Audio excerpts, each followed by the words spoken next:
Hello student, how are you? मैं Anushka Shukla and I welcome to you all. So हमने trigonometric functions को start किया हुआ है। तो आज हम देखेंगे ट्रिग्नोमेट्रिक फंक्शन में जो हमारी साइन थीटा की वैल्यू होती है, कॉस थीटा की वैल्यू, वो हमें मिली कैसे। तो साइन थीटा के जीरो के लिए हमें जीरो कैसे मिलता है, साइन कॉस थीटा के जीरो के लिए हमें 1 कैसे मिलता है, यही सब आज हम समझने वाले हैं।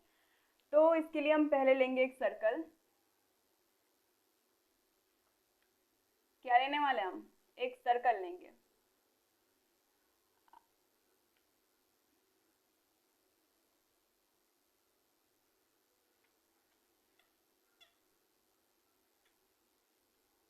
हमें इसको किसके बेसिस पे डिफाइन करना है? हमें इसके एंगल्स को रेडियन के बेसिस पे डिफाइन करना है। रेडियन आप समझते हैं, हमने अभी रेडियन ही पढ़ा था। तो इसको हम रेडियन के बेसिस पे डिफाइन करेंगे। तो रेडियन में हमारा सर्कल कैसा था? यूनिट सर्कल था। तो हम पहले क्या लेंगे? लेट वी हैव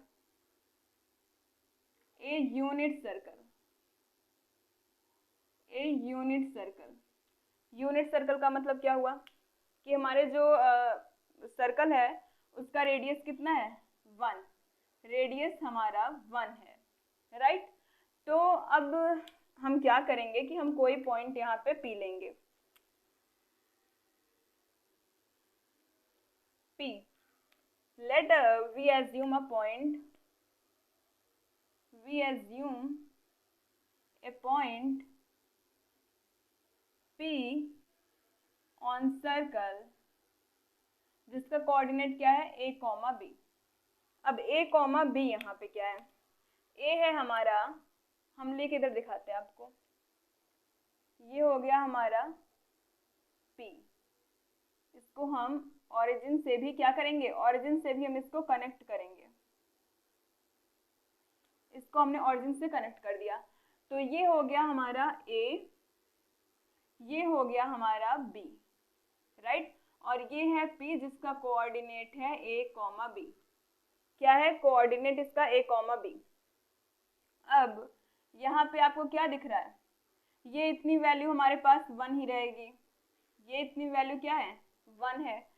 और ये है एक्स एक्सिस। एक्स एक्सिस पे y की वैल्यू क्या होती है? 0 होती है। तो यहाँ का कोऑर्डिनेट क्या होगा? यहाँ का कोऑर्डिनेट होगा 1, 0। 1, 0। क्लियर हुआ इतना? और यहाँ का क्या होगा? ये है वाई एक्सिस। वाई एक्सिस पे क्या होता है? वाई एक्सिस पे हमारा x 0 होता है। तो यहाँ पे x 0 होगा, y की वैल्यू क्या होगी? 1। क्योंकि हमारा सर्कल कैसा है? Unit circle. Unit circle means इसका जो रेडियस है वो 1 है। तो इसलिए ये क्या होगा हमारा? 1। y की वैल्यू 1, x की value 0।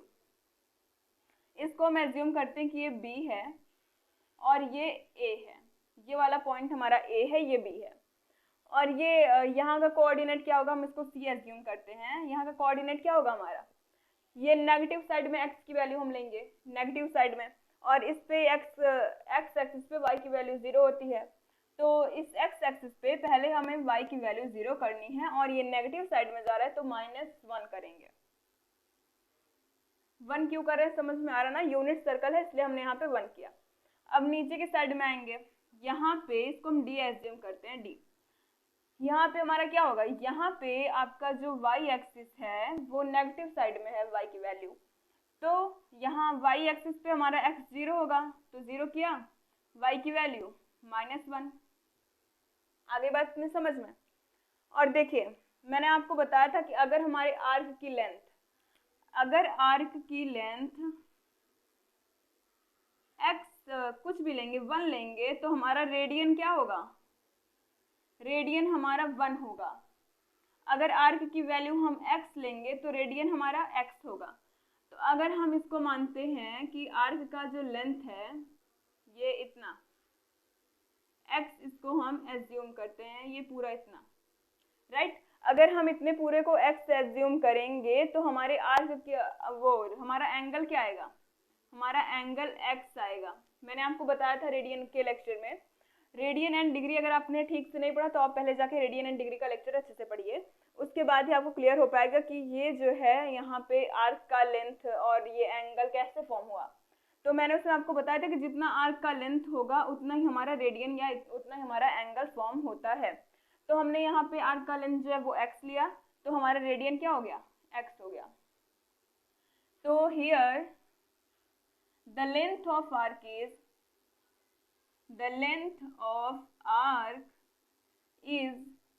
x, so the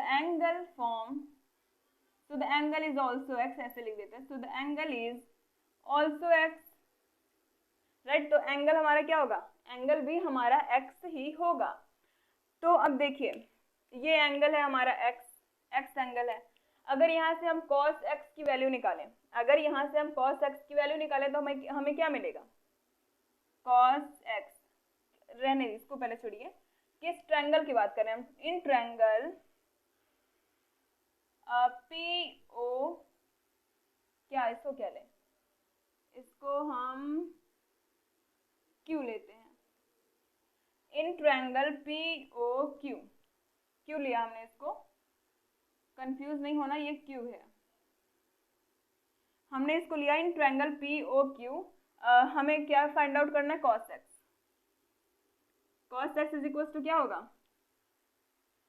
base upon hypotenuse होता है, राइट, बेस अपॉन हाइपोटेनस। तो इसका बेस क्या है, 1 है, और बेस क्या है हमारा, a है, बेस हमारा यहाँ पे मैं लिख दूं, बेस a है, बेस की वैल्यू हमने a ली है, और ये इसका रेडियस, देखिए ये भी रेडियस है, ये भी, हम कुछ भी इधर ड्रॉ करेंगे वो सारा कुछ हमारा क्या होगा, रेडियस, जितना भी हम इधर से ऐसे लेके चलेंगे वो सब कुछ हमारा रेडियस ही होने वाला है।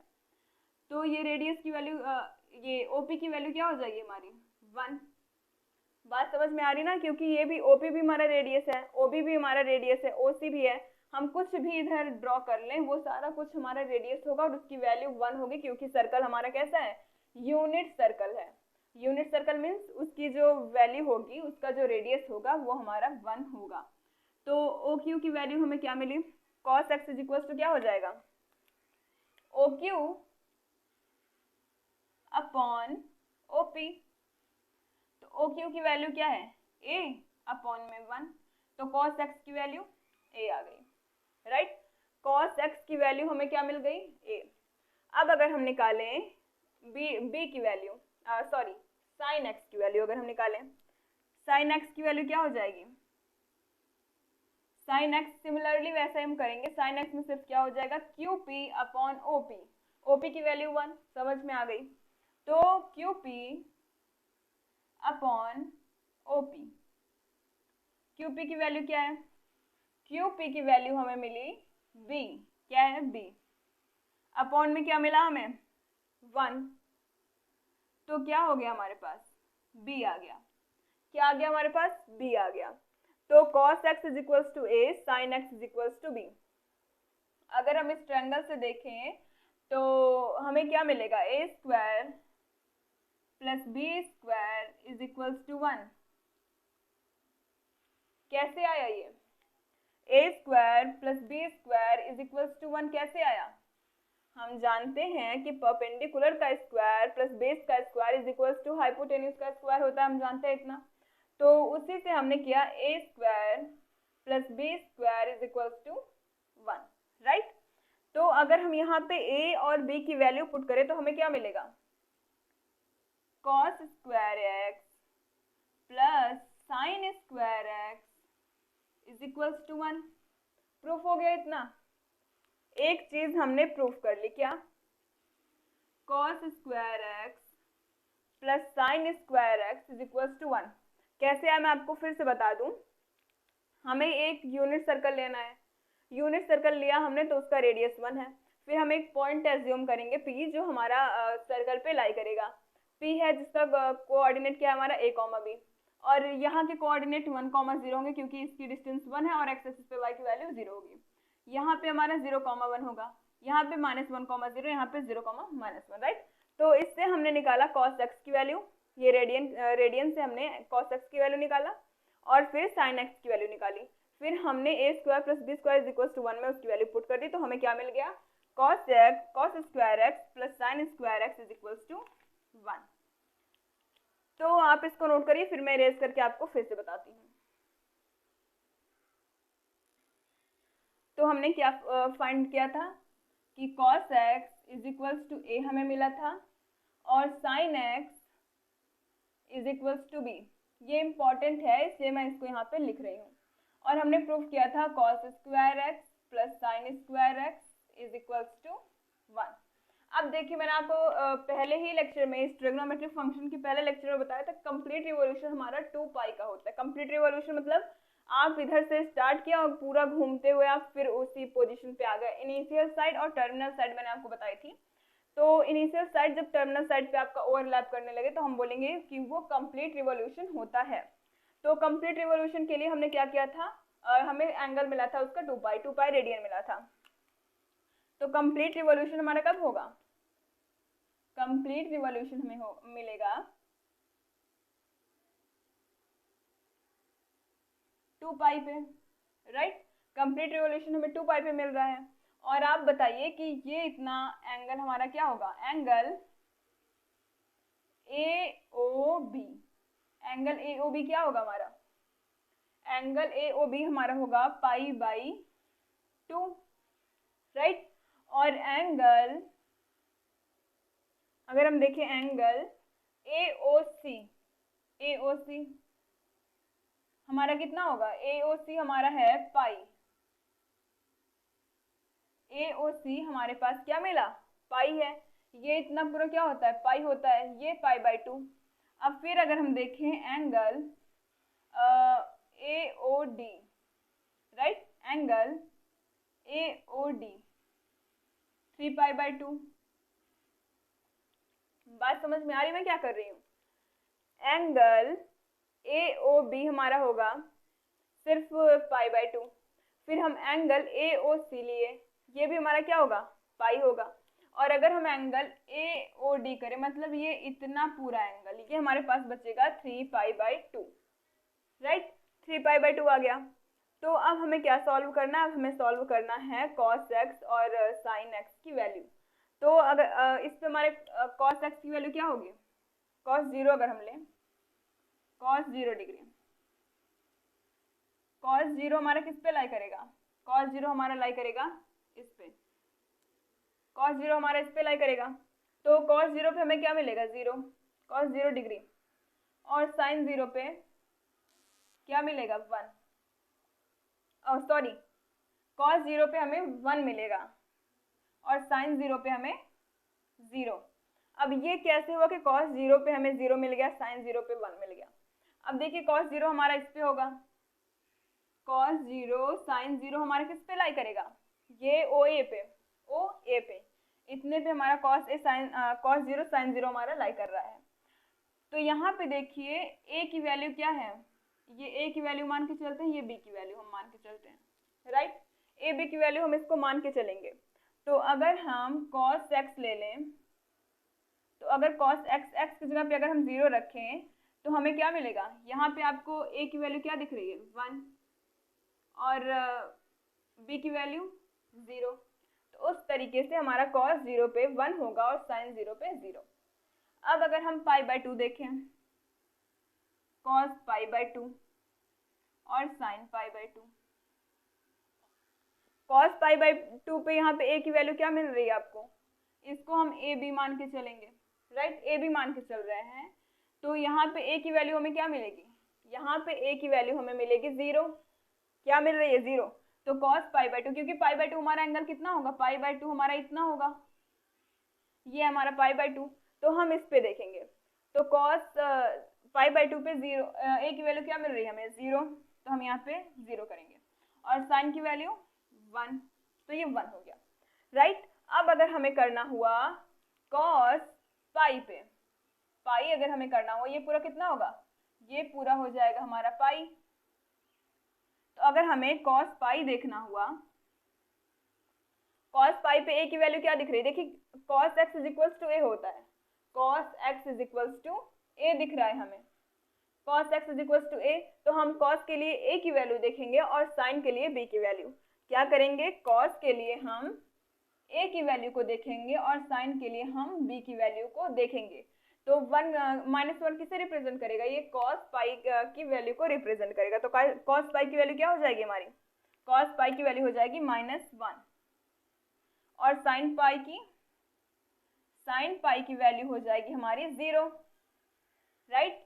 हम इसकी वैल्यू देखेंगे, cos पाई की वैल्यू -1, -1 क्यों ले, क्योंकि cos x is equal to होता है हमारा a और sin x is equal to होता है b।